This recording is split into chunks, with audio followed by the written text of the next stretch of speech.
ಈಗ ಹತ್ತನೇ ತಾಲೂಕಿನಾಗ 22 ಹಳ್ಳಿಗಳನ್ನ ಸ್ಥಳಾಂತರ ಮಾಡಬೇಕಾಗಿತ್ತು, ಅದು ಹಂಗ ನಡೆದಿರ್ತದೆ. ಖಾನಾಪುರ ತಾಲೂಕಿನಾಗ ಕೆಲವೊಂದು ಹಳ್ಳಿಗಳನ್ನ ಸ್ಥಳಾಂತರ ಮಾಡಬೇಕಾಗಿತ್ತು, ಅದು ಅದೇ ರೀತಿ ಪ್ರತಿ ವರ್ಷ ಇದು ಈಗ ನಿನ್ನೆ ಮೊನ್ನೆ ನಡೆದಿರುವಂತಲ್ಲ, ಸುಮಾರು 10-15 ವರ್ಷಗಳಿಂದ ನಡೀತಿರುವಂತ ಇರ್ತದೆ. ಆದ್ರೂ ಸರ್ಕಾರ, ಕೇಂದ್ರ ಆಗಿರ್ಬೋದು ರಾಜ್ಯ ಸರ್ಕಾರ ಆಗಿರ್ಬೋದು, ಇದ್ರ ಕಡೆ ಗಮನ ಹರಿಸ್ತಾ ಇಲ್ಲ. ಇಂಥ ಸಮಸ್ಯೆ ಬಂದಾಗ ಮಾತ್ರ ಕೇಂದ್ರ ಸರ್ಕಾರದ ಜವಾಬ್ದಾರಿ ಏನಂದ್ರ, ನ್ಯಾಷನಲ್ ಡಿಸಾಸ್ಟರ್ ಮ್ಯಾನೇಜ್ಮೆಂಟ್ ಅಥಾರಿಟಿಯಿಂದ ಇದೇನ್ ಹಾನಿ ಆಗಿದೆ ಅಂತ ರಿಪೋರ್ಟ್ ಕೊಡ್ತಾರ, ಇದಕ್ಕೆ ರಸೀಟ್ ಕೊಡ್ತಾರ, ಖರ್ಚು ಮಾಡಿದಕ್ಕೆ ತಕ್ಕ ದಾಖಲೆ ಕೊಡ್ತಾರ, ಅದಕ್ಕೆ ದುಡ್ಡು ಬಿಡುಗಡೆ ಮಾಡೋದು ಕೇಂದ್ರ ಸರ್ಕಾರ ಜವಾಬ್ದಾರಿ ಅದ. ತೀರಾ ಜೀವ ಹಾನಿ ಆದಂದ್ರೆ, ಈಗ ಉದಾಹರಣೆ ನಮ್ದು ಕೇರಳ ಮಾನ್ಯ ಆಯ್ತು, ಇಮಿಡಿಯೇಟ್ ಕೇಂದ್ರ ಸರ್ಕಾರ ಬರ್ತದ, ಎಕ್ಸ್ಟ್ರಾ ಫಂಡ್ ಬಿಡುಗಡೆ ಮಾಡ್ತದ, ಅದು ಜವಾಬ್ದಾರಿ ಅದ. ನೀವು ಸ್ಥಳಾಂತರ ಮಾಡುವಂತ ನಿರ್ಣಯವನ್ನ ರಾಜ್ಯ ಸರ್ಕಾರ ತಗೋಬೇಕಾಗ್ತದೆ, ಜಮೀನು ರಾಜ್ಯ ಸರ್ಕಾರ ಕೊಡ್ಬೇಕಾಗ್ತದೆ. ಮತ್ತ ಈ ಕೃಷ್ಣಾ ಹಿನ್ನೀರಿನಿಂದ ಎಲ್ಲಿ ತನಕ ಬರ್ತದ ಅನ್ನೊಂದು ಸರ್ವೆ ಆಗ್ಯದ. ಕೃಷ್ಣಾ ಅದು ಪೂರ್ಣ ತುಂಬಿದ ಮೇಲೆ, ಆಲಮಟ್ಟಿ ಡ್ಯಾಮ್ ತುಂಬಿದ ಮೇಲೆ ಎಲ್ಲಿ ತನಕ ಬರ್ತದ ಅಂತ ಸರ್ವೆ ಆಗಿದೆ. ಅಲ್ಲಿ ತನಕ ನೀವು ಪರಿಹಾರ ಕೊಟ್ಟಿಲ್ಲ. ನಮ್ ತಾಲೂಕಿನ ತನಕನೂ ಬರ್ತದ ಕೆಲವು ಏರಿಯಾ. ನೀವು ಅಲ್ಲಿ ತನಕ ಕೊಟ್ರೆ ಆ ಮಂದಿಗೆ ಇನ್ನೂ ಒಂದಿಷ್ಟು ಅನುಕೂಲ ಆಗ್ತದ. ನೋಡ್ರಿ, ನಾ ಏನ್ ಹೇಳ್ತೀನಿ, ಈಗ ದಿನನಿತ್ಯ ನಮ್ಮ ಮನೆಯೊಳಗಿರ್ತಕ್ಕಂಥ ಒಬ್ಬ ವ್ಯಕ್ತಿ ತನ್ನ ಇಡೀ ಸಾಮಾನ್ ಸರಂಜಾಮ, ಮಕ್ಕಳ ಮರಿ, ಗರ್ಭಿಣಿ ಹೆಣ್ಮಕ್ಳು, ವಯಸ್ಸಾದಂತ ಮುದುಕಿಗಳನ್ನ ತಗೊಂಡು ಕಾಳ ಕಡಿ ಎಲ್ಲ ಹೇರ್ಕೊಂಡು ಅಲ್ಲಿ ಕಾಳಜಿ ಕೇಂದ್ರಕ್ಕೆ ಬಂದು ಇರುವುದನ್ನು ಊಹೆ ಮಾಡ್ಕೊಟ್ರು ಒಂದ್ಸಲ ಹೆಂಗಾಕೈತೆ ಅಂತೇಳಿ. ಇದನ್ನ ಪ್ರತಿ ವರ್ಷ ಮಾಡ್ಬೇಕಲ್ಲ ಅವರು. ನೀವೆಲ್ಲ ಬಂದ ನಾನು ಹೋಗ್ತಾನೋ ಅವರು ಹೋಗ್ತಾರೋ ಎಲ್ಲ ನಾವು ಸ್ವಂತ ಹೇಳ್ತು ಮುಗಿತು, ನಮ್ಗೆ ಅಷ್ಟ ಮುಗಿತು. ಮುಂದೆ ಅದಕ್ಕೆ ನಾ ಶಾಶ್ವತ ಪರಿಹಾರ ನೀವು ಒಂದ್ಸಲ ಯಾವ್ದೋ ಒತ್ತಡಗಳು ಮಾಡಿದ್ರೆ ಸೂಕ್ತ ಆಗ್ತದೆ ಅಂತ ನನ್ನ ಆಗ್ರಹ ಅದಷ್ಟೇ. ಒಂದು ಮತ್ ಪರಿಹಾರ ಕೊಡುವಾಗ ಹೆಚ್ಚು ಕೊಡ್ರಿ. ಬೆಳೆ ನಾ ಹೇಳಿದಲ್ಲ, ರಸ್ತೆ ಹೇಳಿದಲ್ಲ, ರಸ್ತೆನೂ ಹೇಳಿದಿಲ್ಲ.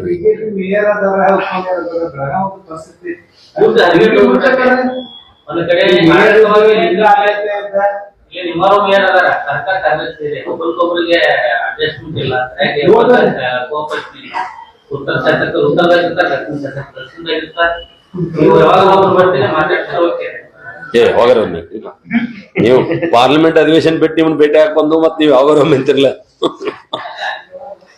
ಅಧಿವೇಶನ ಬಿಟ್ಟು ಯಾರ ಫ್ಲಡ್ ಕೇಂದ್ರಗಳಿಗೆ ಅದು ಹೋಗಿ ಬಂದು ನಿಮ್ಗೆಲ್ಲ ಭೇಟಿಯಾಗಿ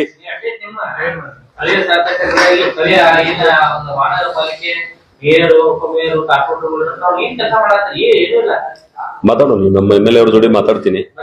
ಏನ್ ಇಲ್ಲಿ ಸಮಸ್ಯೆ ಆಗ್ಯಾವ ಅಲ್ಲ, ಒಂದು ಬರೀ ಮೇಯರ್ ಅಷ್ಟೇ ಮಾಡಕ್ ಆಗುದಿಲ್ಲ, ರಾಜ್ಯ ಸರ್ಕಾರದ ಜವಾಬ್ದಾರಿ ಅದ, ಅಧಿಕಾರಿಗಳು ಅವ್ರು ಹೇಳಿದಂಗೂ ಕೇಳ್ತಿರ್ತಾರ. ಹಿಂಗಾಗಿ ಎಲ್ರು ಶೇರ್ ಮಾಡೋದದ, ಮಾಡೋಣ. ಹೋಗ್ಯಾರ, ಹೋಗಿದಾರ.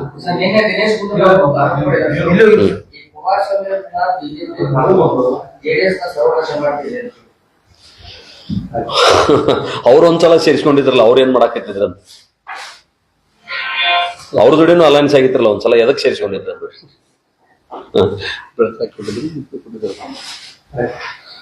ನನಗ ನಾಳೆ ನಮ್ ಜಿಲ್ಲೆಗೆ ಏನಾರು ಲಾಭ ಆಗೋಂಗ್ ಒಂದ್ ಸ್ವಲ್ಪ ಇದೆ, ಅದಕ್ಕೆ ವಿಷಯಾಂತರ ಮಾಡೋದು ಬೇಡ ಅಂತ ನನಗ ಅನಿಸುತ್ತೆ.